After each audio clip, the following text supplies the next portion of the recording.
you believed you were not intelligent. Correct. Why did you believe that?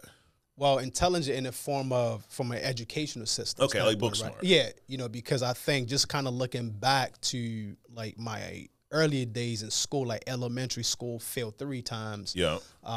In middle school, stayed back in the 8th grade. 9th grade, I went to summer school. If not, I would have stayed back. Went to 4 different high schools, literally in each grade because of bad grades and bad behaviors. Okay. You know what I mean? So when you go through those experiences, you kind of develop that mindset that you're not really as intelligent.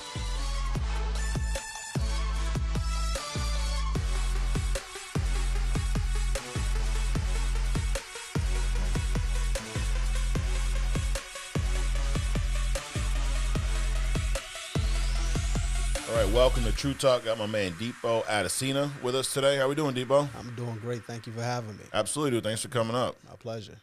So we talk about your journey, your story, kind of how you ended up here. You were in life insurance prior to this, right? Yes, about 6 months. About 6 months. Got it. But I want to go back to your background. We were talking a little bit before we got on air, and you had said something I thought was interesting. We talk a lot about mindset here, right? And I guess the voice you listen to the most is your own. Absolutely. You had said that when you were younger, you believed you were not intelligent. Correct. Why did you believe that? Well, intelligent in the form of from an educational system. Okay, like book smart. Yeah, because I think just kind of looking back to like my earlier days in school, like elementary school, failed 3 times. Yeah. In middle school, stayed back in the 8th grade.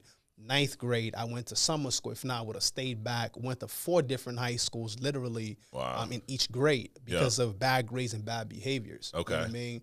So when you go through those experiences, you kind of develop that mindset that you're not really as intelligent because my siblings were doing pretty good, but I wasn't. You know How many I mean? siblings did you have? I have 3 younger ones. Where are you in the order? I'm the oldest. You're the oldest. Yep. So you're the oldest. You're, whatever, failing doing this. Correct. The young ones come in, they're killing it. And you're Absolutely. like, dude, what the hell's up with me? Yep. So, but I think back then, at least as I started to get older, I realized that even though I wasn't book smart, I was street smart. Gotcha. When it comes to like business and being an entrepreneur. So even while I was in school, I still had that business mindset, even though I didn't know that back then. So I would go to the store, buy some candies, take it to school, mark it up, 50 to 100%.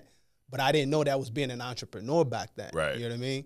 You just thought you were making a little bit of money. That's what I thought I was doing. Yeah. My son tried to get me to buy him everyone in school loves the blue Jolly Ranchers. Yeah, He's like, can you buy me the big pack so I can go Like sell them in school? Right. I'm like, I'm not just dude, gonna do that, you're right. hustling kids. Right. Yeah. But it's funny because, you think about school, like the things that you learn there and how you're judged there, like well, if you can't remember how to do this math problem, you're not smart. Absolutely. It doesn't mean you're not smart. Exactly. It just means that maybe this way of learning or maybe this piece of this just doesn't resonate with you. Or you. you don't understand it yet. Right. You know what I mean? It could have been, dude, teachers just, the way they were teaching it to you just wasn't the way you learned. Correct. But then you build this belief about yourself that it stays with you, dude, for long. Like, how long did you kind of believe that, like, I'm just not book smart?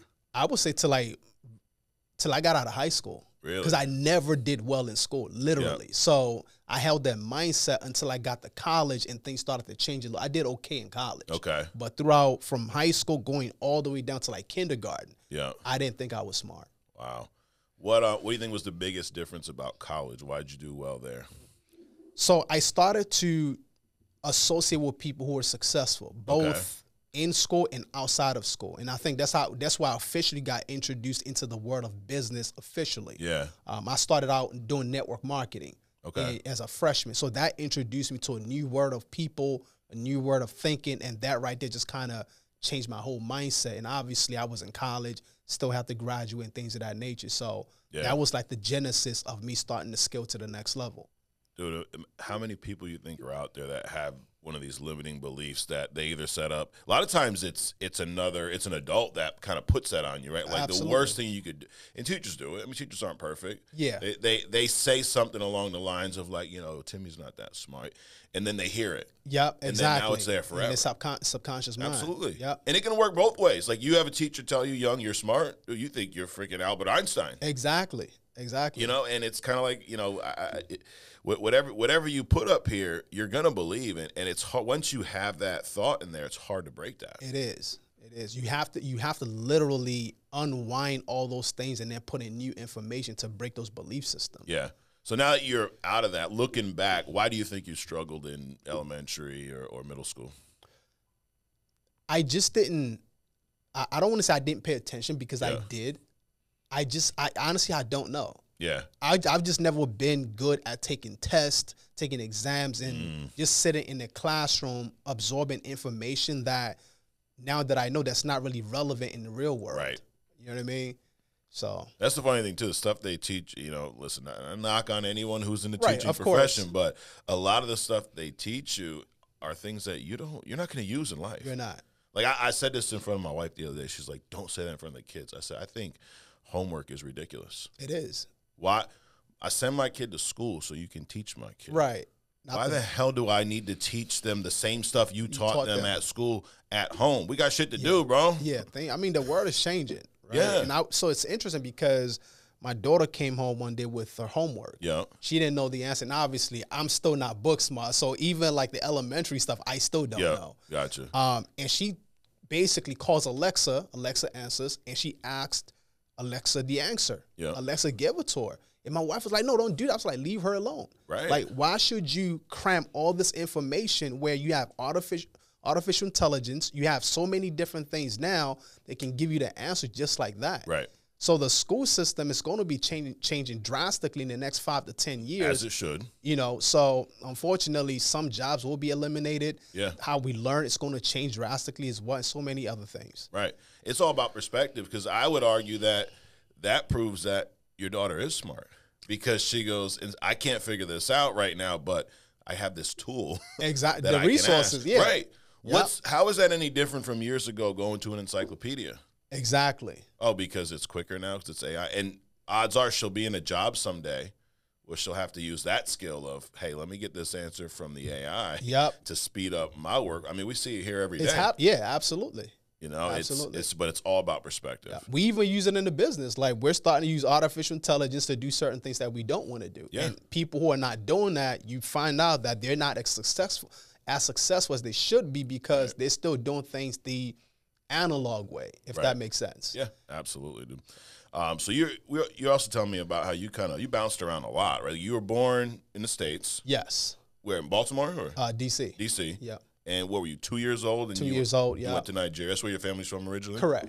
So that was the first time you went there at 2. Yes, exactly. Did some schooling there. Yep. Till 11. Yep. And then came back here. Yep. And then went back at 15. Yes. At 15. What was that like for you growing? I mean, because that's a completely different, environment, right? So I think as a kid, at 2 years old, you really don't know anything. So all I knew was Nigeria. So you didn't remember? No, obviously, absolutely nothing. Okay. Right. So when I came back, obviously I started to build, a new memory of the United States. Yeah. But going back as 15 actually gave me a different mindset when I went back home, because now I'm a little bit more matured. Yeah. And I'm actually grateful that I did, because it also helped shape my, just my background when I came back at 17. Mm-hmm. So I was one of those kids. If you ever hear somebody who's from Africa say that their parents sent them back home in their teenage years, is usually due to the fact that they had bad behaviors, they weren't doing too good. So I was that child, just like I told you. Okay. And my mom really just couldn't keep up with me. So did your mom stay here? My mom was here, my dad was back home. Got it. So she sent, because of me. One of those, you're going with your dad. Yeah. So she sent all 4 of us back home. Got it. You know what I mean? But going back really helped me, because I was talking earlier about changing your inner circle. Yeah. If I would have stayed for those 2 years, I would have never graduated high school, and I probably will be doing drugs or something. Really? Because all my friends that I left behind at 15 never made it past high school. Got it. Drug dealers, and some of them are locked up. Okay. So the crowd you were around here, not a good crowd. Before I left. Before you left. Correct. And then you went back home and started associating with some, I guess, better friends. Not even more so that. It's just that the environment is different in Africa. You know what I mean? Because when I came back, I was still a little bit, knuckleheaded. Yeah. Still moved with the wrong crowd for a while. But things changed when I became, I think, like 19, and a lot of things happened during that time period. So that's when I started associating with people who are business minded. Network marketing. And that inner circle just. What made you go to college? I mean, sounds like you struggled through school. You would think that, dude, I don't want to go to any more school. Why'd you end up in college? Well, primarily because of my mom. She just wanted us to go to college. So any African parent will push at least get your college degree. Got it. Then they'll push for, I got my master's too, right? And they'll try to push for the master's, but it's just more of a cultural thing to a certain degree. Yeah. But so then you're doing it to please your mom. Exactly. Yeah. Right. But then again, you know, if you look at the way the system is set up, when you leave high school, the next thing to do is to go to college. Right. So that also played a role in that. But I'm grateful that I did, because that's where I met the gentleman who introduced me to network marketing, the group of people, you know, that I started moving with, and that just started to change my whole mindset. Got it. Did you go to like a business opportunity meeting? And I did all that back in 2000. I think as far back as 2006. Okay. You know, we used to do all that hotel meetings and all that. Yep. I remember the first one I went to was by accident. So, word? I was like in my early 20s. Me and my wife were getting married, and we went to a bridal show. We filled out everything you could fill out, right? We get a call. You want a free vacation? We're like, okay, cool. You got to meet us at this hotel. Dude, I'm like 21 years old. I'm like, all right, you know, I'm just naive. We show up. We sit there. This guy breaks out some pots and pans. I'm like, what the hell's he doing? He starts frying up some meatballs. He's interesting. It was a network marketing deal of like, you know, stainless steel pots and pans. Wow. Now he had this little burner that kept shorting out. So like, you ever like start cooking ground beef and then stop? It has that smell. Yeah. We're in a damn hotel room. He's frying this up, and I'm like, I get up and walk out. And he's like, wait, what about the free room? I'm like, I'm all Keep good. it all. Yeah.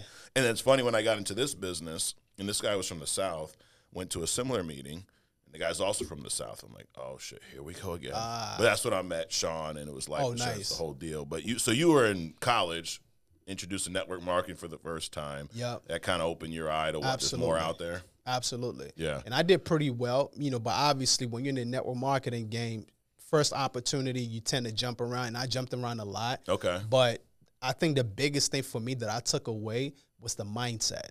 Like, you have to think a different way to thrive as a network marketer. Yeah. And I got that from my mentors that I was associated with back then, and that helped me over time as I, you know, started to do different businesses outside of network marketing. Well, you in all the network marketing deals you were in, what were you selling, and what one were you in the most? I mean, I've done telecom. I've done like juice. Yeah. I think those are what else? I think I've done a little bit of travel. Okay. Right. Just a couple of things, but those three were like the primary. Got it. And from there, how'd you find life insurance? So I got out of network marketing game, I mean, for a very long time. Oh, I started doing my own thing. But then life insurance came from one of my partners who I used to do network marketing with. Okay. And he's been in since 2008 in a previous company. But he's just been very persistent over time, like, check it out. And I'm like, look, I'm not trying to sell no life insurance. Okay. Because I still had the mindset of what life insurance was, or what I thought it was. What did you think it was? You know, when you die, your kids get this, your wife get this, and that's it, right? Okay. Didn't know about the different types of life insurance policies. So the day he now kind of broke it down to me as to, like, especially the primary index universal life, to be precise, of how it worked, I was like, wait a minute, like, you can do this with this while you're still alive. And that was like my entry into the industry. Like, I gotta share this with a lot of people, because a lot of people just didn't know. Got it. So you when saw the value in that. Oh product. yeah, absolutely. I didn't know anything about final expense, annuity, none of that. I just knew index universal life. Yep. So that was what got me in the door. What were you doing for work at that time? So we run a staffing company. We had a family business, was a staffing company that we operate in Maryland. Got it. Yeah. Got it. And you had been out of network marketing for how long? I would probably say, I mean, dipping and dabbing a little here and there, but let me just say about 4 years. Okay. Yeah. So you kind of thought you were done with this type of model. Yes. Yeah. 100%. Got it. Then he tells you on the life insurance, you're like, dude, this makes sense. I could sell this. Exactly. Got it. So, I primarily joined because of the fact that I could sell without recruiting. Yeah. Because I was doing so many other we have businesses in Africa as well. So I just didn't want to get into the recruiting piece again. Yeah. Right. Like, how many times have you gone to the same group of people? Like, exactly. Because you've been in all the, like, because what's the first thing you do, right? Where's your list, Dipo? Talk to these people, right? How many you got? How many times, like, did you just not want to go back to the same people again? I'm glad you brought that up, because my conversation with my manager at that time was, listen, I've been doing network marketing since I was 18 years old. Yeah. Everybody knows Dipo to be doing something. I cannot go back, especially with the knowledge that I have now of social media. I can't be writing lists of no 25 names. Right. Which is what they wanted you to, wanted me to do and what they tell their agents. So I didn't go that route. And I was stuck for 6 months. Literally, I didn't do anything. I think I wrote the policies for myself and my family. Oh, okay. This was the other company. The other company. Yeah. Because I couldn't figure out like how to, like, who do I talk to? There's no leads or anything. No leads. They don't do leads. So their model was like friends and family. Exactly. And you're like, I'm not doing that again. I'm definitely not doing that. Like Right. 100%. Like, as a matter of fact, my first meeting that I attempted to do, it took, we were on a Zoom meeting for almost 2 hours with my friend that I had on the Zoom. I was like, wait, so you mean to tell me every time I want to introduce somebody to an opportunity, they got to do 2 hours on a Zoom meeting? And that's the first meeting. Then you got I said, nah, that's not happening. No. So I just completely deaded that whole process. Because then you become the guy, like, you go to, get-togethers and family reunions, and everybody just stays from away. you. Like, oh, Yeah. hey, I'll catch up with you in a minute. Exactly. Like, Or they duck your calls. Yeah, that too. And like, I just like, Dipo's calling. Yeah, I'm not doing that. Yeah. So kind of, was struggling for a bit. My first 6 months didn't really make anything outside of my own policy, or maybe 1 or 2. Okay. But you believed in it enough to buy a policy. Oh yeah, I still love the product. Yeah. And then come December 2021, I'm like, listen, what I do best is creating content. At least I can create content in my office. I don't have to talk to nobody, and I post videos online.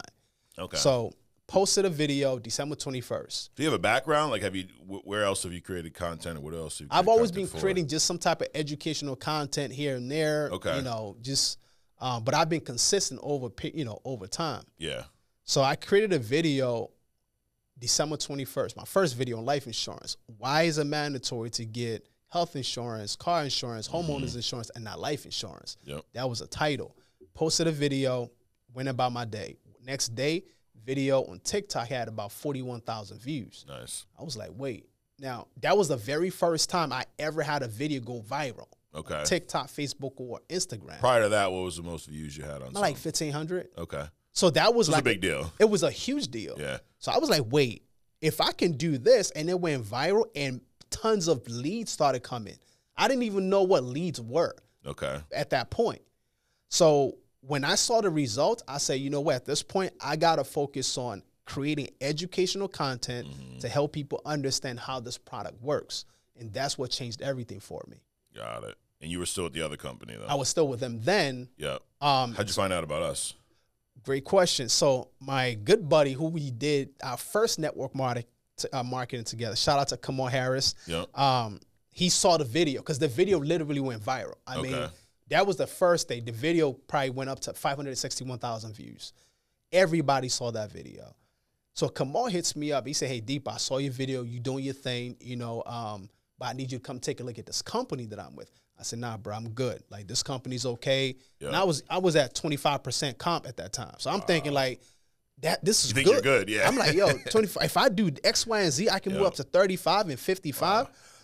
And remember, because I don't want to say brainwashed, but I had the mindset that this was the best company out there. And there's nothing against them, right? No, dude, every company, first of all, they should believe they're the best company. Right, absolutely. And I mean, you wouldn't work here if I go deep, but we're not the best. We're kind of like in the middle. Right, You want to join us? Like, we're kind of mid. Probably not. So he said, take a look at this company. I said, nah, I'm good. I'm good where I'm at. I'm not trying to do nothing. I said, listen, I will start you off at 100% comp. I was like, hold on. I said, what? Say what? Like, bring that back? Yeah. I was like, he said, yeah, I can start you off at 100%. That was the last day I did business with the other company. Yeah. Because it made business sense to me. Right. That if I'm going to do something anyway, right, why not position myself to be able to help more people and also get better compensation for it? Yeah. So that was my introduction to Family First Life. Got it. So you made the jump. Made the jump. Did you ever buy leads? No. So yes. Okay. When I first came on board to Family First Life, everybody was doing this thing called final expense. I was like, what is that? Right? I didn't know what it was. And then I got to find out what type of policy it was. I said, well, let me plug into the system because I have to follow the system. So I remember going into the CRM, hopped on my first Zoom meeting. I saw everybody dialing. Hopped on, and I remember buying like leads worth of $60. and I called a couple of people. Some picked up, some said blah, blah, blah. I said, well, I can't do this. This is not like a business model for me. Yeah. So I said, rather than doing this, let me go back to what I know, which was, index universal life. Mm-hmm. And then my strategy was, if I'm not going to be buying leads, the least I can do is to pump out enough content and see who bites. And I mean, when I started doing that back then, nobody was really talking about IU. It was just a handful of us in the entire industry. And I mean, I'm talking about generating like 150, 200 organic leads per week. Wow. Right? So, I mean, the number of families I was helping back then when I first started, not knowing anybody in Family First Life, not knowing anything, was amazing. Yeah, what were you doing on a monthly basis? 30, 40 families a month? Back then, yes. Yeah, because your first year, I think it was like just under 400. You just missed Hall of Fame. Yes, like exactly. And change. Yep. Last year, you were like 540 maybe. Something, yeah, exactly. So you hit Hall of Fame. Yep. And this year, you've already hit Hall of Fame. Correct. So congrats. And Thanks. Looking at numbers, I mean, we project you're going to finish probably somewhere around 6. Yeah, that's the goal. What's your, people hear this and they go, oh, I could do that. I can make content. Well, you could, but it's a lot of work. Oh, yeah. I'm not saying you can't, but don't think like, hey, I've been buying leads and I'm just going to put out one video and I'm going to get all these leads. Like creating content, you said to me earlier, is like your job. It is a job. Like what's your schedule like? Like how much time are you dedicating to putting this stuff together to drop that one video that generates, 100 leads? Yep. So when I first started, I would literally go into my office with about 5 different outfits. Okay. Already have my script. I had my own system down pat, has script. So I wasn't winging it. Yep. Like you have to put thoughts into what you're doing. So you have to take time to actually prepare your scripts. And I use a teleprompter on my phone. So I was articulating my message pretty clearly. Yeah. So it would take me roughly about 2 to 3 hours just to kind of do that process. Just to prepare, to get the script and stuff. Script, and then record it. Because once you get the script down packed, it's just you changing outfit and just boom. Yeah. Right? Then the editing is another piece. Like that is really where the hard work is. Yep. So now you got to do edit. That could probably take you another 3 hours or more. Yeah. Right? So I would do that on a consistent basis, putting out 2 to 3 contents per day to constantly be in front of people's face because that's what it takes. But now I don't do that as much, but if I'm going to put out one quality content, it could probably take me an hour just to do that. Like I was telling you about the video I posted yesterday. It took me multiple takes. Okay. Thinking through the process, how do I want to communicate the message before I put it out there to generate the results that I desire. Got it.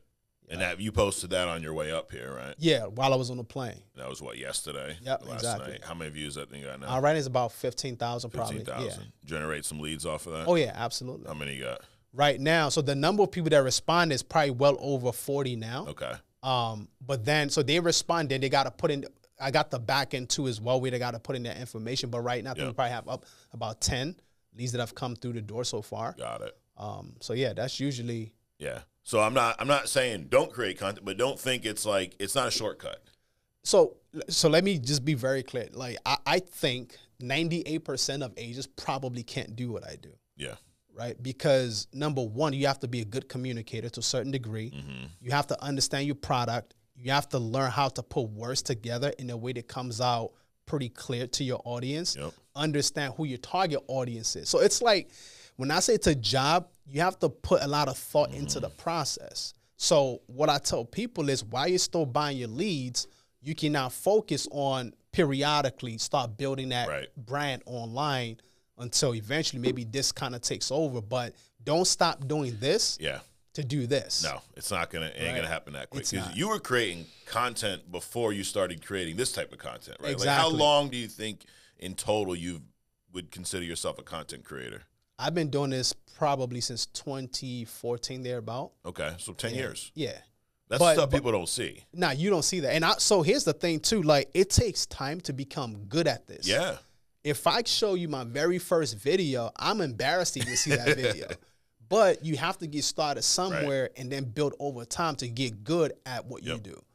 That's the stuff that people don't see is to get that one video that has the, gets whatever, 40,000 views, couple of hundred. You have to put out so many videos that don't do anything, that aren't good? Like, how many times you put out a video and it does nothing and you're like, oh, that didn't work. Now I got to get back to the drawing board. All the time. All the time. Yeah. Like, you see a couple of videos I posted last week, only got like 4,000, 5,000 views. Yeah. And then you'll see another one I posted maybe a week ago, over 1 million views. Right? But there's a science to it. And that's why I talked about earlier that in this business or as a content creator, you always have to be learning something. Right. Right? Not even that, but in the business as a whole, you can't rely on yesterday's knowledge to determine your future growth. Right. So the more you learn, the more you earn. And that's the same way it works on social media. Yep.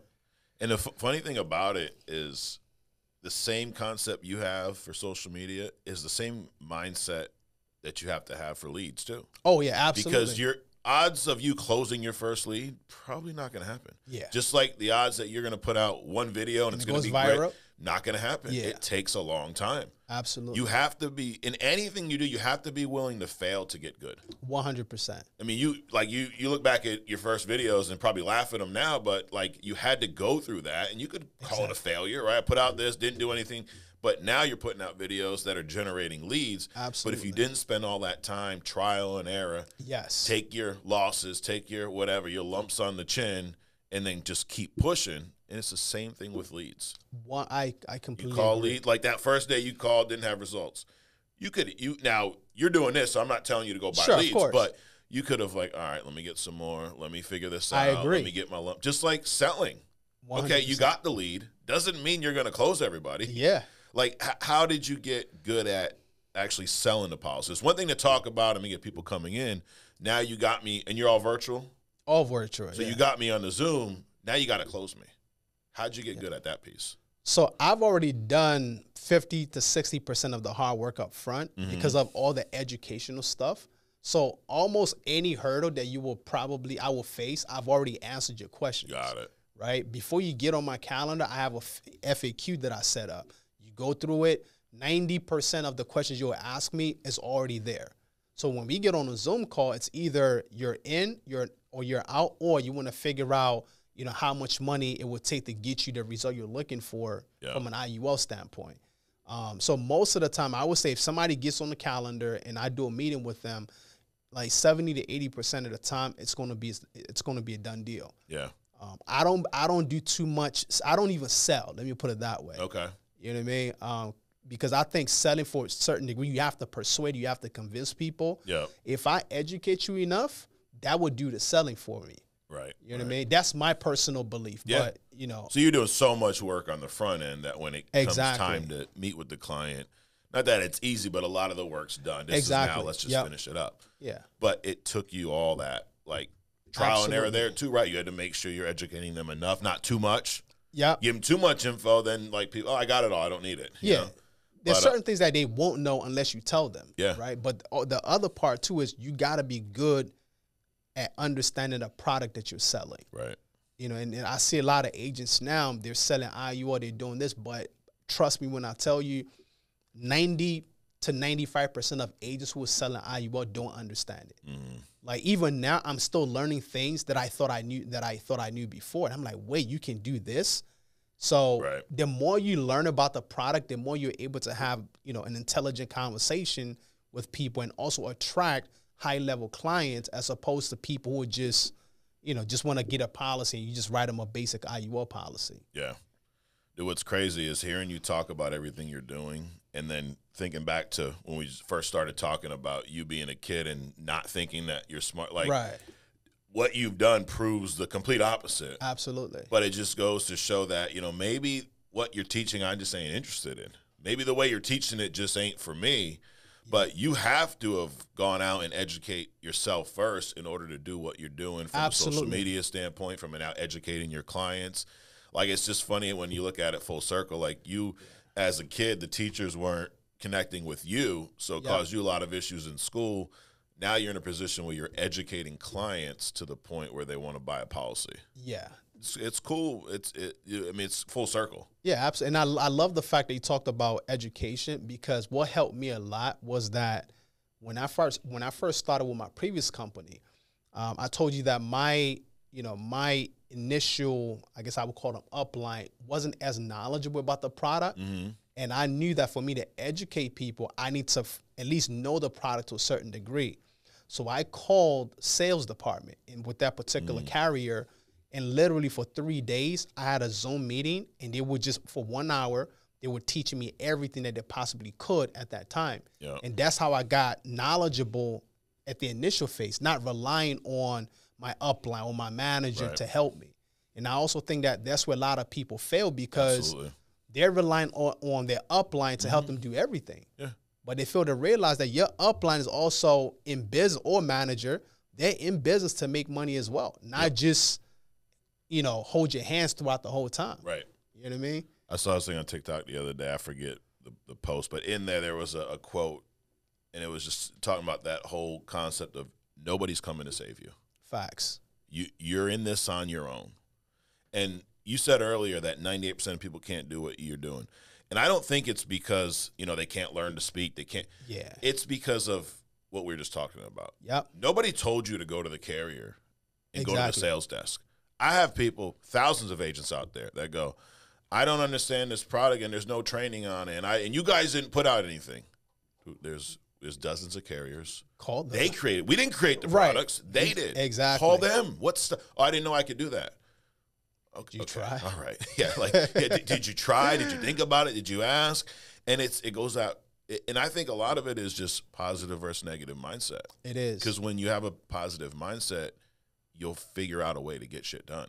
100%. When you have a negative mindset, you'll figure out all the reasons why you can't do something. And both are true. Yep. Right? We talked about with when you were young, you thought, okay, I'm not book smart.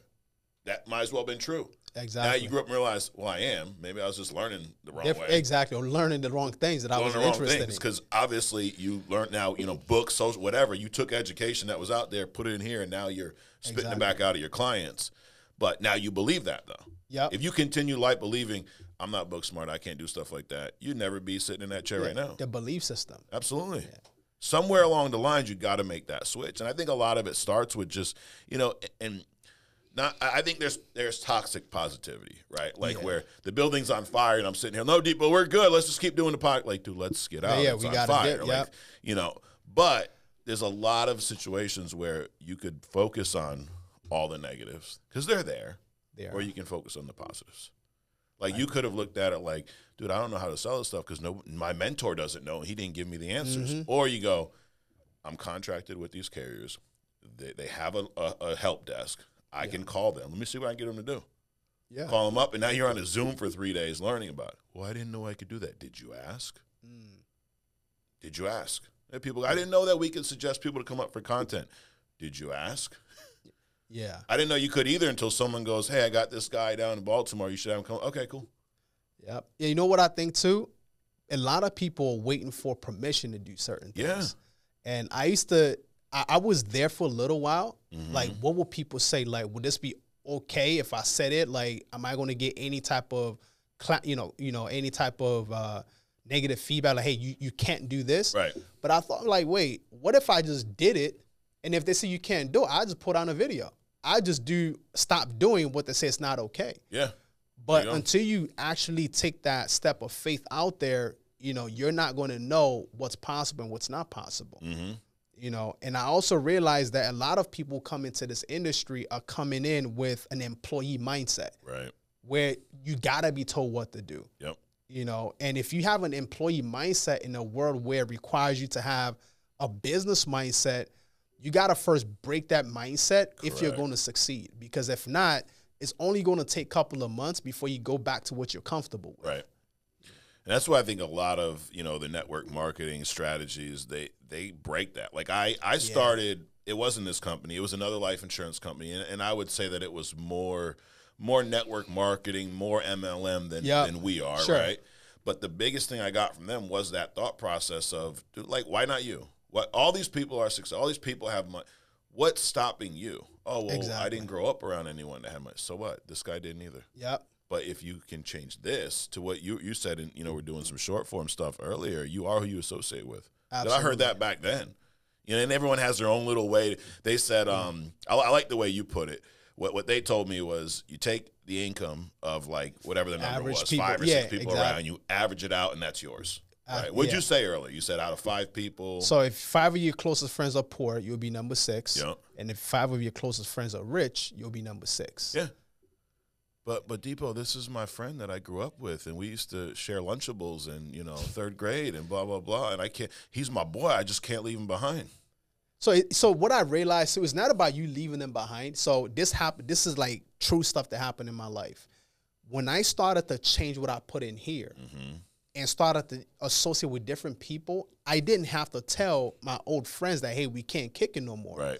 Just by default, we no longer have things in common. Correct. So if I were to see like my old friends from way back in the day now, hey, what's like, as if nothing ever happened. But we went our separate ways because we just completely have different mindsets, and then we stop attracting things that drew us together. So if people will focus on not necessarily, hey, let me leave my inner circle, just focus on growing and learning. The more you do that, the more you attract new set of friends, and you stop associating with your previous friends. Right. Yeah. And it's funny when you reconnect with them, it's like, it's fun. Absolutely. What do you end up doing? You end up talking about all the stupid shit you did 20 years ago, Yep. right? Because the stuff everyone's doing now, there's no connection. None at all. Like, I don't do the same type of work you do. You don't run a business. That's fine. But let's talk about when we were 15 and we used to throw eggs at cars or whatever the hell we used to do, and that's okay. And after that, you go back your separate ways, and you keep it moving. Because at the end of the day, you're married with kids, right? Yes. Your job is to take care of them. Yeah, facts. It's not to, make your friends from, childhood laugh, or impress them. Not at all. A lot of people were trying to impress the wrong crowd, dude. Impress your kids. Yeah, exactly. Take care of them. You got 3 kids? 3 kids, yeah. How old are they? 11, 9, and 6. 11, 9, 6. Okay. I have 8, 12, 14, and 20. Oh, wow. Nice. And you work a lot. Yeah. How do you manage your schedule? How do you carve out time for your family? And what type of conversations have you had? Because at least I believe you have to explain this to them. Because it's abnormal, right? A lot of your kids' friends are probably, their parents are home all the time. Yeah. But they don't get to do the things that y'all do. So how is that dynamic? So they understand that what I do is work. Yeah. And if I don't work, they can't eat. Right? There's a Bible verse that actually said, man that does not work should not eat. So they know that when daddy goes to work, when daddy travels, they notice that I travel a lot. Yeah. So every time I travel, they know that daddy's going to, work or whatever. But when it comes to like what they have to do, like the school activities, I don't miss any of it. I don't miss any of the practice. And that's the beauty of being a business owner as opposed to an employee. When I was working in corporate America, I got to take permission. Right. Like to attend even one event, not let alone multiple events. So I attend all their practices. I'm always involved. If they have a school meeting, I'm there, so I don't miss those things. So I'm still actively involved, and I build the business around what needs to get done in the family. Now, obviously, if I have to travel, that's a different story, but just learning that at the same time, while you're out there trying to build a business, make money, it's for your family. Right. So you can't neglect your family at the expense of making money. Right. What's cool is they're watching this whole thing. Like the education they're getting from watching you do what you do in the long run will supersede anything they learn in school. Absolutely. Absolutely. Well, Dipo, we like to wrap up with some fun stuff. That has nothing to do with life insurance. Sure. So, what you work like crazy. What do you do for fun? You a movie guy, music, game? Do you play any sports? What's your deal? So for fun, I definitely like to watch movies. Okay. That's really my downtime. Like that's what I do to relax. Okay. Just sit home. I'm an introvert, so I don't like to go out, out to eat. All that stuff is just a lot of work for me. Leave me at home, throw on a movie. Yeah, all right, so we'll go with that. Do you have your favorite movie of all time? I honestly don't have one. Okay. I don't have one, but I would say probably Wakanda. Okay. The first one. The first one. Yes. The first one. Yeah, I mean, the second one, I love Chadwick Boseman. I horrible what happened to him. Yeah. But the first one is leaps and bounds better than the second one. one. Oh, yeah, absolutely. Yeah, I think they kind of, as they say, screwed the pooch with the second one. Yeah. But, what any other top? So give me a top 5 list. If I said, Dipo, I like using this analogy. Elon Musk. He wants to move us all to Mars one day, right? let's say we can only bring so much stuff with us. He says you can bring 5 movies with you. Oh, man. Yep, this is it. It's all you got, bro. It's 5 for the rest of your life. 5 movies. Well, I would Wakanda's number 1. Yeah. I would say this is like new stuff, old stuff in general.